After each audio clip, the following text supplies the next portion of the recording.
마태복음 4장 5번째 시간입니다. 17절 이때부터 예수께서 비로소 전파하여 이르시되 회개하라 천국이 가까이 왔느니라. 그 이전까지는 주님의 사적인 생애 곧 사생애에 대한 기록이었지만 17절 이때부터 주님의 그리스도로서의 생애 곧 공적인 생애가 시작되었습니다. 회개하라 천국이 가까이 왔느니라. 처음 듣는 선포는 아닙니다. 3장 1절 세례 요한이 말하되 회개하라 천국이 가까이 왔느니라. 세례 요한은 죄사함을 받게 하는 회개의 세례를 전파하면서 주님과 동일하게 회개하지 않으면 천국 백성이 될 수 없다고 선포했습니다. 하나님의 복음은 창조 때부터 종말 때까지 유대교든 기독교든 조금도 변함없는 알파와 오메가의 영원한 복음이기 때문입니다. 주님이 직전에 광야에서 마귀에게 받으셨던 시험을 통해 회개해야 할 그 죄가 무엇인지 잘 드러났습니다. 천국 백성이 되기 위해서는 주님과 달리 하나님의 입으로부터 나오는 모든 말씀으로 살지 않는 것, 자기 자신이 아니라 주 하나님을 시험하는 것, 천국에 들어가는 수단으로 믿을 뿐 다만 그분을 섬기지 않는 것을 회개해야 합니다. 고린도후서 13장 너희는 믿음 안에 있는가? 너희 자신을 시험하고 너희 자신을 확정하라. 하나님의 입으로부터 나오는 모든 말씀에는 주 너희 하나님을 시험하지 말라라는 말씀도 있지만 자기 자신을 시험하라는 말씀도 있습니다. 자신을 시험해 본 결과 예수 그리스도께서 너희 안에 계신 줄을 너희가 스스로 알지 못하느냐?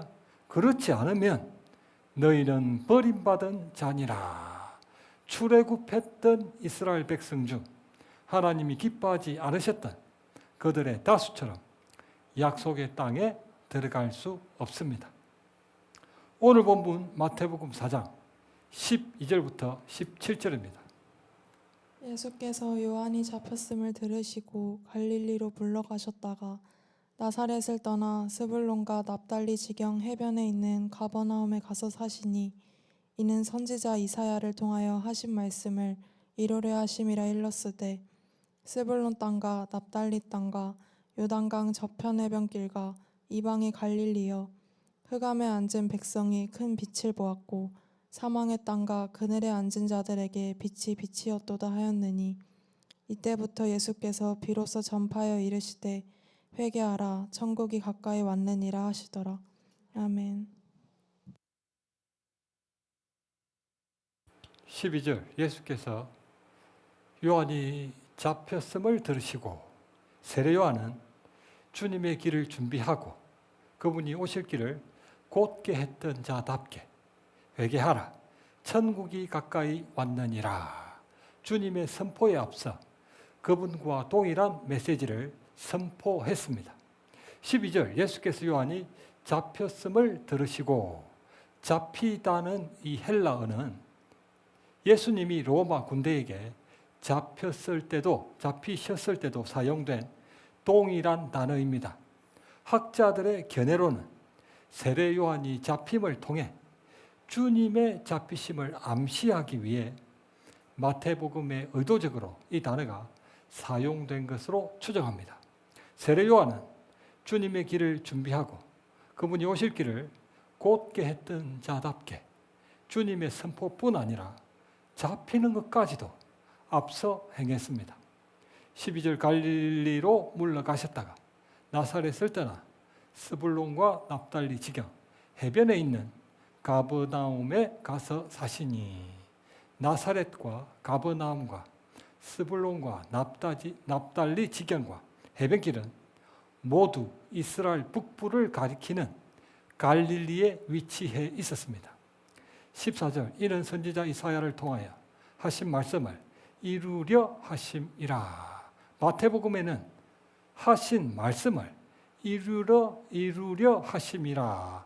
이 관용적 표현이 모두 10회 언급되는데 오늘 본문이 5번째 언급입니다. 첫 번째, 이사야 선지자의 예언대로 주님이 처녀에게서 나셨습니다.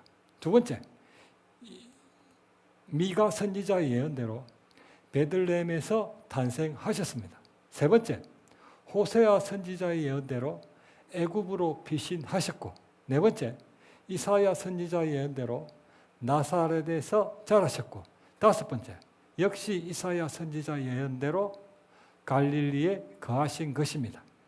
주님은 하나님의 입으로부터 나오는 모든 말씀이 육신이 되신 분이시기 때문에 기록된 하나님 말씀이 어디로 인도하든지 모두 따르셨습니다. 하나님의 아들다움입니다. 14절, 이는 선지자 이사야를 통하여 하신 말씀을 이루려 하심이라. 일렀을 때 스불론 땅과 납달리 땅과 해변길과 이방의 갈릴리야. 유대인들은 이스라엘 북부지역 갈릴리를 가리켜 이방의 갈릴리라고 불렀습니다. 그 북쪽 접경지에는 강대국 아수르가 위치했기 때문에 그들이 이스라엘을 침략해 올 때면 언제나 갈릴리 최북단 스불론 땅과 납달리 땅이 제일 먼저 정복되었습니다. 구약시대 때 갈릴리를 포함하는 가나안 땅 북쪽에 거주했던 북이스라엘 백성들은 그 북쪽에 위치한 강대국 아수르에게 주전 722년에 멸망을 당했습니다. 성경 말씀 열왕기상 17장, 열왕기하 17장 6절과 24절입니다. 호세아 제9년에 아수르 왕이 사마리아를 점령하고 이스라엘 사람을 사로잡아 아수르로 끌어다가 고산 강가에 있는 할라와 하볼과 메대 사람의 여러 고을에 두었더라. 아수르 왕이 바벨론과 구다와 아와와 하맛과 스발와임에서 사람을 옮겨다가 이스라엘 자손을 대신하여 사마리아 여러 성읍에 두매 그들이 사마리아를 차지하고 그 여러 성읍에 거주하니라. 아멘. 아수르는 북이스라엘의 민족 정신을 말살시키기 위해 북이스라엘 백성들을 아수르 제국 여러 지역으로 이주시켜 살게 만들었고, 아수르 제국 각지 사람들을 북이스라엘 수도 사마리아로 이주시켜 살게 만들었습니다. 그럼으로써 북이스라엘과 이방인들의 피가 섞이게 만들어 민족 정신을 말살시켰습니다. 그래서 그 북쪽 땅에는 혼혈 아들이 많이 살았습니다. 신명기 율법에 의하면 이방인과의 혼인은 절대 금지였지만 북쪽 땅에는 온통 혼혈아 천지였습니다. 그뿐 아니라 북쪽 메소포타미아와 남쪽 이집트로 연결되는 무역로였던 해변길로 이방 문물이 많이 유입되어 진보적인 분위기를 풍기는 이스라엘 북부 갈릴리를 이스라엘 남부 유다, 수도 예루살렘에 사는 보수적인 유대인들이 싫어했습니다. 그래서 율법을 목숨처럼 지켰던 서기관과 바리새인들이 신명기 율법에도 맞지 않는 혼혈아 천지였던 북쪽 갈릴리를 가리켜 이방의 갈릴리라고 불렀습니다. 피가 섞이면서 이스라엘의 전통뿐 아니라 하나님을 섬기는 신앙까지 혼탁해졌습니다. 고린도 교인 중 일부처럼 하나님을 믿지 않는 것은 아니었지만 하나님의 입으로부터 나오는 모든 말씀이 아니라 골라 듣고 골라 믿으며 골라 지켰습니다. 자기 자신이 믿음 안에 있는가 시험하는 것이 아니라 주 하나님을 시험했던 것입니다. 천국에만 가면 된다는 식으로 하나님을 수단으로 믿을 뿐 다만 그분을 섬기지도 않았습니다. 그래서 갈릴리가 이스라엘 영토였지만 이방의 갈릴리라고 불렀고, 자기 동족들을 향해 16절 흑암에 앉은 백성, 사망의 땅과 그늘에 앉은 자라고 부르며 괄시했습니다. 요한복음 1장, 나사렛에서 무슨 선한 것이 나겠느냐? 갈릴리 나사렛에서 무슨 선한 것이 나겠느냐? 요한복음 7장, 너도 갈릴리에서 왔느냐? 갈릴리에서는 선지자가 나지 못하느니라. 갈릴리에서는 선한 것도 선지자도 태어날 리가 없다고 말할 정도였습니다. 오늘 보면 12절 나사렛을 떠나 가버나움에 가서 사시니. 성경 말씀 누가복음 4장 16절부터 21절입니다.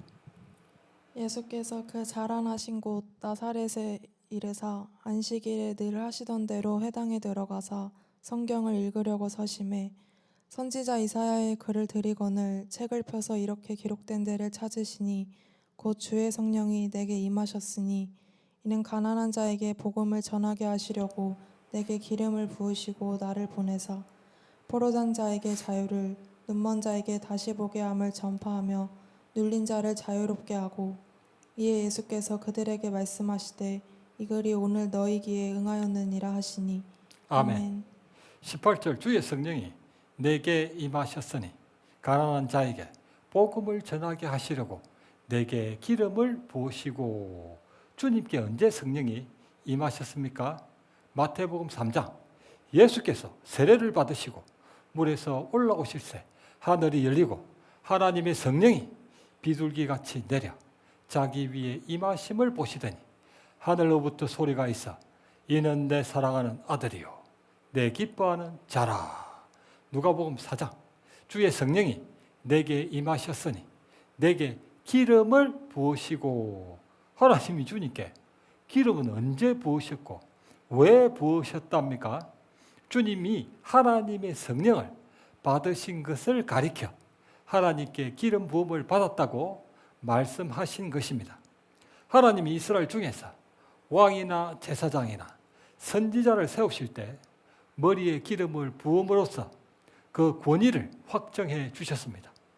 주님이 요단강에서 세례를 통해 성령을 받으셨던 사건은 하나님이 예수님을 하나님 나라를 통치하는 왕으로 백성을 위로하는 제사장으로 그분 모든 말씀을 선포하는 선지자로 세우시는 취임식이었고 대관식이었습니다.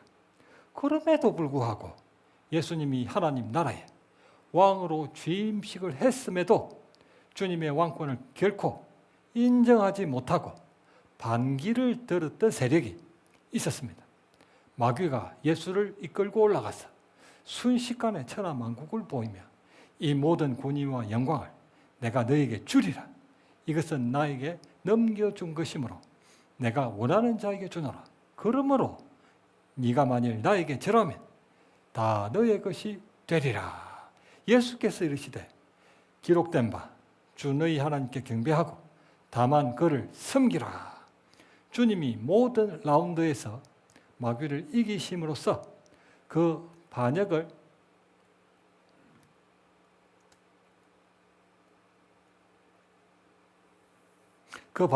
진압하시는 왕의 권위를 세우셨습니다. 바로 그 직후 누가복음 4장 예수께서 그 자라나신 곳 나사렛에 이르사 안식일에 하시던 대로 회당에 들어가사 성경을 읽으려고 서시며 주의 성령이 내게 임하셨으니 가난한 자에게 복음을 전하게 하시려고 내게 기름을 부으시고 이 글이 오늘 너희 귀에 임하였느니라. 주님이 자라신 동네에서 그분 자신을 가리켜 하나님이 세우신 왕이고 제사장이며 선지자 곧 메시아이심을 공개적으로 선포하셨습니다. 그 말을 듣고 있던 그들은 주님이 아기였을 때 귀저귀를 찬 것도 보았고 나사렛 유치원 졸업생이라는 것도 다 알았는데 그 말을 듣고 어떤 표정을 지었을까요? 4장 28절 회당에 있는 자들이 이 소리를 듣고 다 크게 화가 나서 일어나 동네 밖으로 쫓아내어 성전 낭떠러지까지 끌고 가서 밀쳐 떨어뜨리고자 하되 예수께서 그들 가운데로 지나서 가시니라. 주님을 왕으로 믿기는 그냥 신천지 이단 괴수나 정신병자로 여겼기 때문에 고향 나사렛을 떠나 가버나움으로 가셨던 것입니다. 갈릴리 바다 북서쪽에 위치한 가버나움은 어업이 발전했고 로마 세관이 있어 교통이 활발했으며 유대인의 회당도 있어서 전략적으로도 복음 확장에 용이했을 것이지만 무엇보다 이는 선지자 이사야를 통하여 하신 말씀을 이루려 하심이니라. 오늘 보면 16절 흑암에 앉은 백성이 큰 빛을 보았고 사망의 땅과 그늘에 앉은 자들에게 빛이 비추었도다. 사망의 땅과 그늘에 앉은 사망의 그늘에 앉아 죽어가는 나의 백성들. 이 찬양 가사가 여기서 나왔네요. 가버나움이라는 지명은 나훔의 집, 나훔의 집이라는 의미고, 나훔은 위로라는 의미로 가버나움은 위로의 집이라는 의미입니다. 하나님의 위로가 사망의 그늘에 앉아 죽어가는 백성들에게 임하십니다. 17절 이때부터 예수께서 비로소 전파하여 이르시되 회개하라 천국이 가까이 왔느니라. 예수님은 하나님 나라를 통치하는 왕이시고 사망의 그늘에 앉아 죽어가는 백성을 위로하는 제사장이시며 회개하라 천국이 가까이 왔느니라. 그분 모든 말씀을 선포하시는 선지자이셨습니다. 회개라는 헬라어는 메타노이아로 돌이킨다라는 의미입니다. 지난번 들었던 특강 하나님의 나라 중 제2강이 마음을 돌이키는 회개였습니다. 회개는 잘못된 행위를 낱낱이 자백하고 일일이 용서를 구할 뿐 아니라 궁극적으로는 스스로 좋음과 좋지 않음, 선악의 기준이 되는 하나님과 같이 되는 원죄로부터 마음을 메타노이아, 돌이키는 것이라고 했습니다.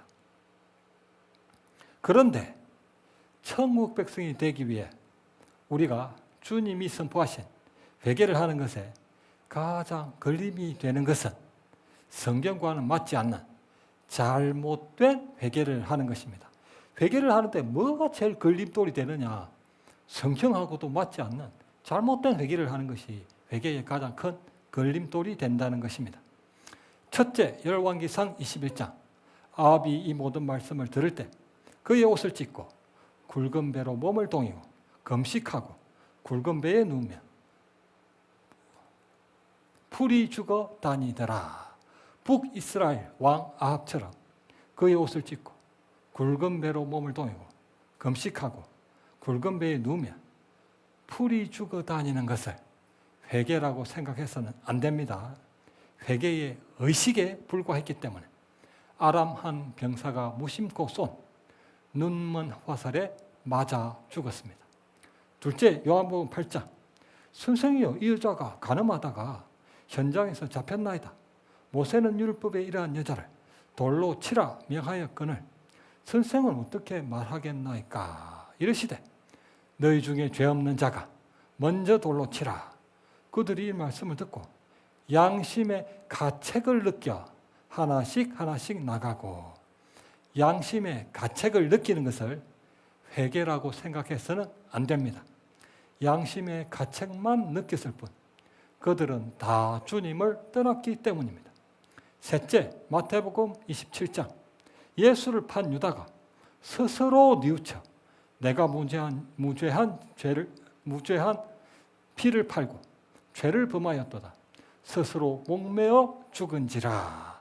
스스로 뉘우치고 죄를 인정하는 것을 회개라고 생각해서는 안 됩니다. 스스로 목매어 죽는 것도 자신이 자기 죄에 대해 책임지겠다는 교만에 불과하기 때문입니다.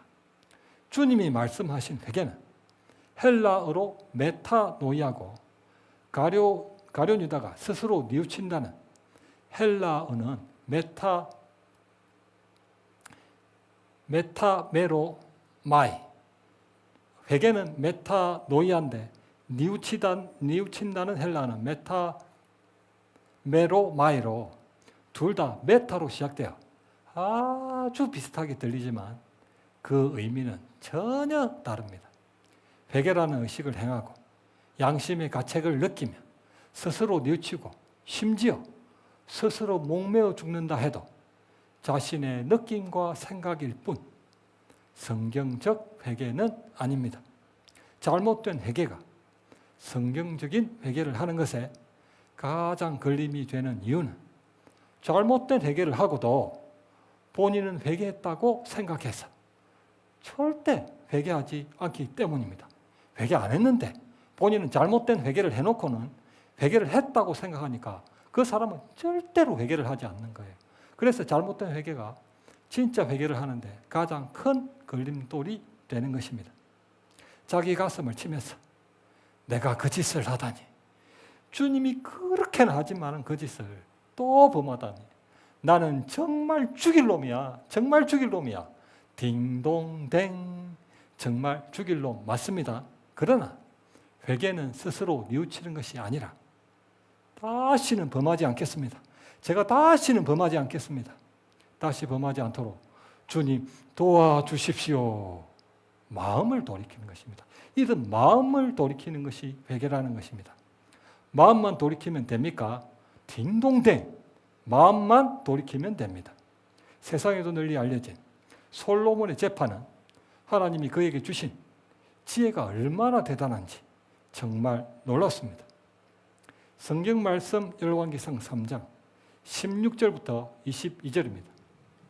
그때 창기 두 여자가 왕에게 와서 그 앞에 서며 한 여자는 말하되 내 주여 나와 이 여자가 한 집에서 사는데 내가 그와 함께 집에 있으며 해산하였더니 그런데 밤에 저 여자가 그의 아들 위에 누움으로 그의 아들이 죽으니 그가 밤중에 일어나서 이 여종 내가 잠든 사이에 내 아들을 내 곁에서 가져다가 자기의 품에 누이고 자기의 죽은 아들을 내 품에 뉘었나이다. 아침에 내가 내 아들을 젖먹이려고 일어나 본즉 죽었기로 내가 아침에 자세히 보니 내가 낳은 아들이 아니더이다 하매 다른 여자는 이르되 아니라 산 것은 내 아들이요 죽은 것은 내 아들이라 하고 이 여자는 이르되 아니라 죽은 것이 내 아들이요 산 것이 내 아들이라 하며 왕 앞에서 그와 같이 쟁론하는지라. 아멘. 요즘 같았으면 유전자 검사를 통해 누가 친모인지를 쉽게 가려냈을 것입니다. 그러나 당시로는 유전자 검사가 없었기 때문에 하나님의 죄가 아니고서는 도무지 알 길이 없었습니다. 다른 여자는 이르되 아니라 산 것은 내 아들이요 죽은 것이 내 아들이라. 이 여자는 이르되 아니라 죽은 것이 내 아들이요 산 것이 내 아들이라. 가짜 엄마도 살아있는 아기를 가리켜 마치 진짜 엄마처럼 자기 아들이 분명하다는 똑같은 말을 했습니다. 성경 말씀 열왕기상 3장 24절부터 27절입니다. 또 이르되 칼을 내게로 가져오라 하니 칼을 왕 앞으로 가져온지라. 왕이 이르되 산 아이를 둘로 나누어 반은 이 여자에게 주고 반은 저 여자에게 주라. 그 산 아들의 어머니 되는 여자가 그 아들을 위하여 마음이 불붙는 것 같아서 왕께 아뢰어 청하건대 내 주여 산 아이를 그에게 주시고 아무쪼록 죽이지 마옵소서 하되 다른 여자는 말하기를 내 것도 되게 말고 내 것도 되게 말고 나누게 하라 하는지라. 왕이 대답하여 이르되 산 아이를 저 여자에게 주고 결코 죽이지 말라. 저가 그의 어머니이라 하매. 아멘. 아멘. 그 사라들의 어머니 되는 여자가 그 아들을 위하여 마음이 불붙는 것 같아서 왕께 청하건대 산 아이를 그에게 주시고 죽이지 마옵소서. 다른 여자는 말하기를 나의 것도 되게 말고 너의 것도 되게 말고 나누게 하라. 하나님의 지혜가 진짜 엄마와 가짜 엄마를 무엇으로 가려냈습니까? 그들의 말이었습니까? 마음이 불붙는 것 같아서 둘 다 자기 아들이라는 말은 조금도 다르지 않았지만 마음이 달랐습니다. 사랑한다는 말은 억지로라도 할 수 있지만 사랑하는 마음은 억지로 가질 수 없기 때문입니다. 하나님 앞에서 우리가 어떤 행동을 해도 그 마음은 조금도 가릴 수 없습니다. 마태복음 5장 옛 사람에게 말한 바 간음하지 말라 하였다는 것을 너희가 들었으나 나는 너희에게 이르노니 음욕을 품고 여자를 보는 자마다 마음에 이미 간음하였느니라. 사람이 보기에는 살인을 했느냐, 간음을 했느냐, 도둑질을 했느냐입니다. 그러나 하나님이 보시기에는 살인 이전에 마음속에 미움이고 간음 이전에 마음속에 음욕이며 도둑질 이전에 마음속에 탐심입니다. 성경 말씀 로마서 10장 9절과 10절입니다. 내가 만일 내 입으로 예수를 주로 시인하며 또 하나님께서 그를 죽은 자 가운데서 살리신 것을 내 마음에 믿으면 구원을 받으리라. 사람이 마음으로 믿어 의에 이르고 입으로 시인하여 구원에 이르느니라. 아멘. 마음으로 믿는다는 말은 머릿속으로 생각만 하면 된다는 그런 의미가 아닙니다. 입술로는 사랑한다는 말을 억지로라도 할 수 있지만 마음으로는 사랑을 억지로 가질 수 없습니다. 입술로는 그분을 왕이라 부를 수 있어도 정말 다스림을 받는지는 자기 마음이 알고, 입술로는 주님이라 부를 수 있어도 정말 순종하고 있는지는 자기 마음이 알며, 입술로는 아버지라 부를 수 있어도 정말 닮아가고 있는지는 자기 마음이 알고, 입술로는 랍비라 부를 수 있어도 정말 배우고 있는지는 자기 마음이 알고, 입술로는 목자라고 부를 수 있어도 정말 따르고 있는지는 자기 마음이 안다는 것입니다.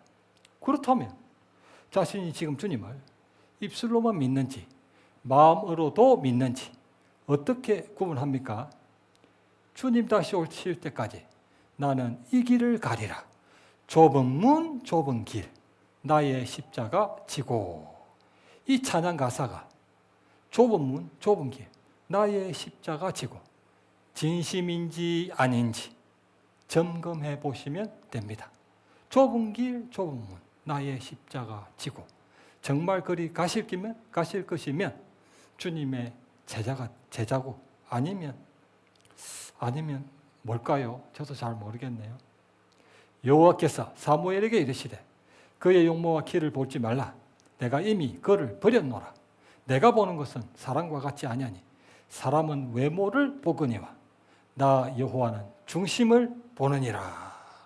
부자 청년 이야기. 선생님이여, 이것은 내가 어려서부터 다 지켰나이다. 부자 청년은 자기 잘못된 행위를 낱낱이 자백하고 일일이 용서를 구하는 것을 넘어서서 어려서부터 다 지켰다 해도 천국에는 들어갈 수 없습니다. 하나님이 보시기에는 어려서부터 마음에도 없는 행동만 했기 때문입니다. 요즘 말로는 헌법 수호에 의지가 없어서 탄핵을 당하는 것입니다.